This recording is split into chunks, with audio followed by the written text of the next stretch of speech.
Endless exploration awaits you out there. Conquer gravel paths, forest trails, and open roads with ease and unstoppable power and confidence. That's by E-Hemingway. Just not this E-Hemingway. And the book right here, well, it's actually all about coffee. Today's topic is this particular bike right here. Hey, I'm Tillman from Radelbande. Welcome to a literary excursion with the Dahon E-Hemingway. And in this video, we're going to take a closer look at what this new electric folding bike has in common with the American author, and whether it's actually a solid deal overall, worth your consideration.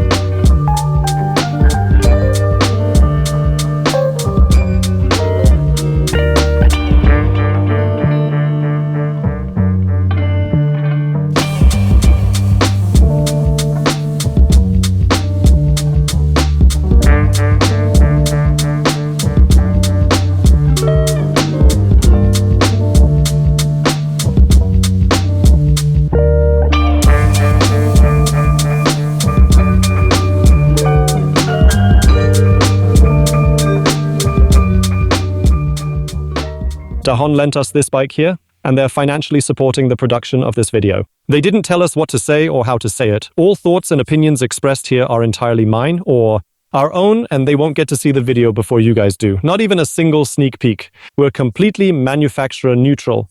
And if you want more of these videos in your timeline, go ahead and subscribe to the channel right here. Hit like and comment about your personal experiences with folding bikes, maybe even with Dahon folding bikes specifically. And try the new hype feature. Dahon is one of the world's oldest and best-known folding bike brands. The company was founded back in 1982, and by 1984, the first folding bikes had already rolled off the production line at its very own factory in Taiwan. Over the years, Dahon has launched dozens of folding, everyday, and racing bikes, still holding over 200 patents today. After a boom in the 2000s and 2010s, it had gotten fairly quiet around Dahon, but now they're back full force. With a more focused lineup, a wide range of new folding bike models, and now also electric options, including right here the E-Hemingway. And now we're going to take a closer look at that. The idea behind the design of the Dahon E-Hemingway is sort of like a gravel-inspired urban adventure SUV-style folding e-bike. So it's meant to be really versatile, much like Ernest Hemingway himself. Well, he was quite a multifaceted and adventurous character too. It's got a rugged, bold look with 20-inch wheels, thick Schwalbe tires, brown sidewalls, and two very striking lines running prominently along the sides, one running vertically from top to bottom and one horizontally from back to front. Dahon calls this construction Deltec. The top tube plays a key role in overall stability and securely houses the central hinge mechanism. And the motors control electronics. The bottom tube is flattened in an X-like fashion on both sides, a design feature intended to enhance overall frame stiffness and rigidity. And then there's also this steel cable located right down here, running all the way from the head tube down to the bottom bracket area underneath. It effectively takes over the role of the actual down tube, fully stabilizing the entire structure and reducing stress on the hinge, which allows people up to 105 kilograms to ride this bike, while still maintaining a relatively low overall weight of under 20 kilograms. And just a quick heads up, maybe you've already noticed, these fenders aren't always attached throughout this video. We'll get to the reason for that later. The people who want to ride this bike can also be pretty tall. Dahon says the bike fits riders ranging from 1.45 to 1.90 meters in height. I'm 1.96 meters tall, this is my proper and comfortable saddle height, and the seat post can still extend quite a bit more than this. So 1.90 meters is very conservative. I think people up to 2 meters tall will fit here just fine. And when we put it down, even small people will find a suitable position. And the great thing is that the handlebar is also easy to adjust. Here we have a quick release lever to adjust the handlebar height to a higher or lower position, and then you can adjust it. Oh, it's a little bit stiff right now, isn't it? And then you can also easily adjust its angle simply by using this convenient lever right here. That's just really great. It's super quick and super convenient, especially when different people want to ride this bike. But let's talk about the seat post for a moment. It's so thick because Dahon uses a seat post here that has the battery built right into it. 360 watt-hours should cover up to 100 kilometers in theory. Around 50 kilometers on highest assist is realistic in everyday life.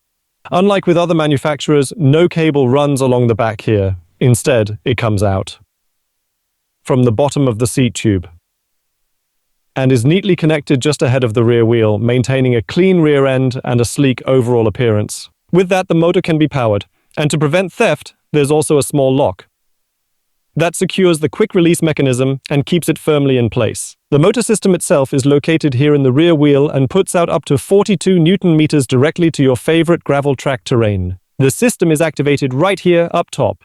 Under the saddle, there's a small silver button. Just press it down firmly and you'll clearly see it light up green.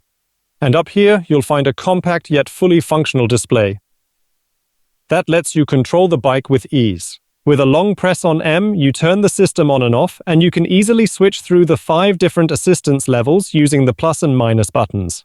And the assistance is also turned off, but the first mode always automatically comes back on when the bike is powered up, ensuring you're always riding with support from the very start, just as intended and designed.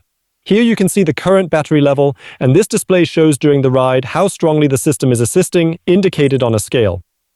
Bottom right shows the total odometer reading, and up in the top right corner you can see your current riding speed. If I press and hold the minus button down, the push assistance will activate, and a long press on the plus button turns on the front light automatically, and also the display lighting. On the right side, there's the twist shifter for the 7-speed Shimano Tony drivetrain, as well as a small bell included in the delivery, plus Dahon's own grips, which also feel pretty ergonomic. The E-Hemingway has as many mounting points as Ernest had relationships. Right here on the fork, you can attach cages or a low rider rack. Up here, there's plenty of room for a bag, or for instance, a really convenient lock mount option. And back here, you can also easily screw on a sturdy luggage rack to securely carry panniers and all kinds of other gear. And up front here, there's also another convenient option available to securely mount a bracket for baskets or bags, giving you added carrying flexibility and convenience. However, in this version, it does come into a bit of conflict with the light placement. With the extra 10 kilograms of load capacity, it's therefore also very well suited for everyday use or the occasional bikepacking trip. You can carry around quite a lot with it. And if you want to carry the E-Hemingway around, you can simply fold it up. So first things first, go ahead and loosen this, lower the seat post, and make sure to fold in the pedal right away so we don't forget it later. Then position the handlebar here at the top into a vertical position, and tighten it again. And then there are 2 options here for the handlebar height. Either you pull it out quite far, that's Dahon's recommendation, or you insert it completely. That's my recommendation, how I've been using it lately. Just fold it in right here, then neatly tuck the stand away. That's the second to last step, almost done. Pull this lever up, then push the other one out. It just clicks neatly into place, held securely by a strong magnet, simple and reliable every time. And now the Dahon E-Hemingway measures 58 by 38 by 65 centimeters. That's certainly not a record size, but it fits into surprisingly many corners and niches, even in public transport. And it stands securely too, so even if you nudge it a bit like this, it doesn't immediately tip over. It stays securely in place within niches, even in the car or on the train, especially during cornering maneuvers. What's noticeable here is that the drive is now positioned on the outside, while the handlebars are set on the inside, keeping the handlebars, electronics, and brakes well protected in this area. And even when you want to pick the bike up and carry it around, it's actually really easy to do. Yeah, it's not exactly light, but you can definitely carry it for short distances without too much trouble. The alternative is to pull out the seat post here and then simply roll it along the ground like this. But when parking it, it's actually best to have it standing on the seat post. And then you can just set it back up easily. And to ride, just reverse everything again. Watch out for the pedal. Unfold it, secure it, and lift the handlebar back up. Lock in. Unfold pedal. Set saddle height and then you're set. Now we've seen all parts of the Dahon E-Hemingway. We've already seen how it folds, and now let's take a closer look at how the frame, the full geometry, and the electric motor perform while riding. And the first thing we're doing, of course, is the acceleration test from 0 to 25. We're in the highest support level, in the smallest gear, and we're going to get started.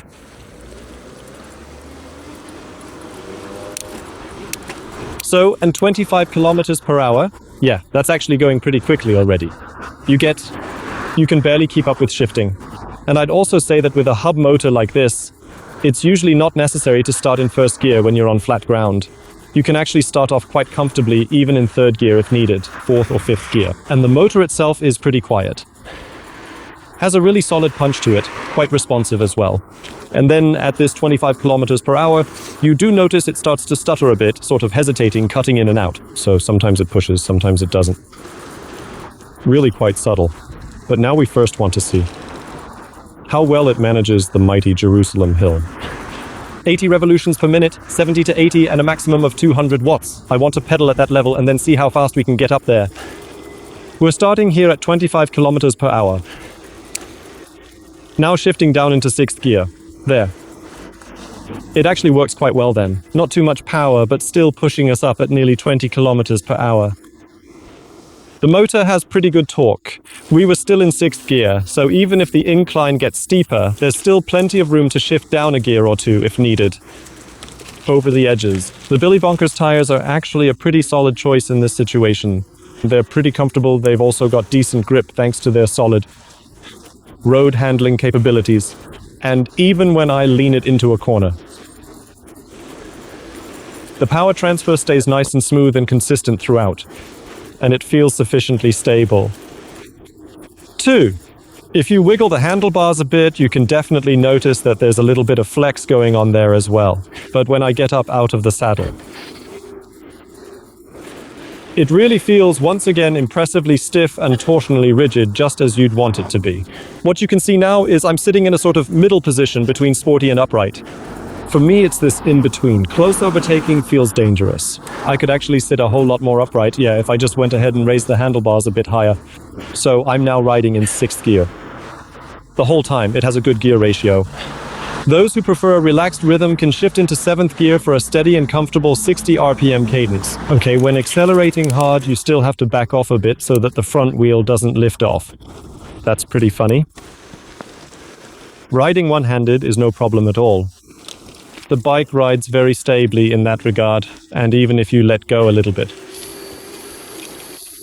it really rolls without wobbling. It's even with all the cameras attached, so very balanced steering geometry. And the E-Hemingway is actually meant to be more of an SUV gravel beater kind of bike. Let's see how it performs here. There are leaves everywhere now, so you have to be a bit careful. But this is definitely fun. It handles smoothly through the corners, with the tires offering solid grip and a comfortable ride. Something definitely worth mentioning, I'd say. Test definitely passed. I really like that. Wet leaves, watch out. And now let's see how it performs on the hill when pulling away. So we've gone and shifted into the lowest possible ratio, the very smallest gear. We've turned on the highest assistance level out of 5, and now we're going to go ahead and start pedaling off. Interesting, so it gave us immediate assistance just now. Let's go ahead and run a second test once again. Let go, and only then apply pressure. And again, it responds really quickly. Motor power and gear ratio are sufficient even at low speeds, so you don't have to exert much effort yourself. Actually, it's surprising me a bit right now, but it works really well. So you've got a nice, powerful motor here in the E-Hemingway. And what's pretty cool, even though I'm not really a fan myself, with this RevoShift rotary shifter, you can really switch back to first gear super quickly and easily. Let's take a look at how it is without the motor. Yeah, and as expected, that's no problem either. Now here, 20 kilometers per hour. Without much effort, fifth gear, sixth gear. So even if you don't always want to use motor power, but only occasionally and perhaps to maximize range, it still works perfectly well with the E-Hemingway. Now let's see how it handles cobblestones. Again, the bike performs really well. So the frame feels really stiff. There's absolutely no flex to it, which is definitely due to the Deltec design and that. Cable tensioner positioned right between the head tube, contributing significantly to the overall rigidity and stability of the entire structure. So there's absolutely no flex at all in this entire setup. The frame simply doesn't twist or give in any way, not even slightly. The tires absorb bumps well, even though there's still a bit of vibration, of course. And the saddle, Being so incredibly soft, it absorbs bumps and unevenness really well. So that's also something I quite like. Here at our braking test, we've got slightly damp ground now. Unfortunately, can't be avoided, accelerating to 25 kilometers per hour and braking up ahead at the second line. Right here. The braking distance was pretty long. This time around, I ended up needing about 4 times the length of the bike itself. That's partly due to the wet conditions, but also, of course, because we're dealing here with a completely standard bike, nothing out of the ordinary. What I have to say, though, the mechanical disc brakes actually have pretty good bite. They do require a bit more hand effort compared to hydraulic disc brakes, but in terms of braking performance, at least right now with fresh brake pads and rotors, they really don't fall short of hydraulic discs when it comes to stopping power. Yeah, and right now on this short little stretch here, the E-Hemingway is actually a lot of fun to ride. How well we actually like the E-Hemingway in everyday use over a few weeks. We'll take a look at that right now back in the studio. Over the past few weeks, I've been out and about regularly with the E-Hemingway, doing a few tests, checking where it fits in and where it might not. And overall, it's been a very pleasant experience with this bike, and I'm genuinely surprised how well it actually works. But of course, I do have a bit of criticism as well, and you'll find a detailed, complete review using the Radelbande evaluation matrix down in the video description. And now let's take a closer look at 3 things I really liked and 3 things I think could be improved. And we'll start with the latter. My first criticism is that this connection up here at the handlebar isn't quite form-fitting. It's got a bit of play when you loosen it down, which means you always have to be extra careful to align it properly when tightening it back up each and every time. And then also apply considerable force to this lever, so it doesn't shift while riding. The second point is, at least at the time of testing, Dahon doesn't offer any specific fenders or a dedicated rear rack available in their official online shop. I actually came across these fenders during the video production while working here in my studio and then decided to mount them on it. I had to get a bit creative there. It would really help if these were offered directly by Dahon when purchasing online, especially since they don't always come pre-installed on the bike right from the start, which would make things much easier. And the third point, the gearing here is pretty low end. It's not very precise, tends to rattle a bit, chain tension isn't particularly strong, and there was always some kind of annoying clattering noise going on while riding. So here, I just wish for a higher quality derailleur. But then again, that's down to the price. And that brings us to the things I really like, and first and foremost, it's the price. Because at €1,699 recommended retail price, it's half the price of the cheapest electric Brompton. Although personally, I'd actually have wished for it to be a bit more expensive if they just included hydraulic disc brakes, a slightly better drivetrain, and fenders. The second thing I really like is the riding dynamics and stability. It really doesn't fall short of a compact bike, which has a fixed frame and is therefore even more stable. And I have to say, that genuinely surprised me. And the third thing I really like is that it uses standard parts throughout the complete product design, which means you can easily upgrade the bike yourself at any time or simply swap out worn components whenever they're needed. Things like the front and rear wheel hub width, brake mounts, handlebars, and other key components that affect compatibility and overall setup. All of that can be swapped out with standard bike parts, and there are only a few special components here. So who is the Dahon E-Hemingway best suited for? You should definitely take a closer look if your focus isn't on the smallest possible packed size, but on high stability and a good price. But you should also be comfortable doing some basic assembly and fine-tuning on the bike yourself, especially when purchasing it online, where a bit of hands-on setup is usually required, of course. You'll find a link to it down in the video description. But Dahon also has a wide network of dealers spread across Germany. And how does the E-Hemingway relate to the American author? Well, it's kind of a playful little pun, and maybe even a bit of a nod to him right there, since Ernest Hemingway was also known for being deeply connected to nature.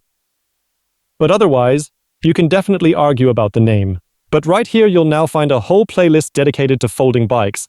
Down below, don't forget to subscribe to the channel, and we'll catch you next time. Bye for now. See you soon.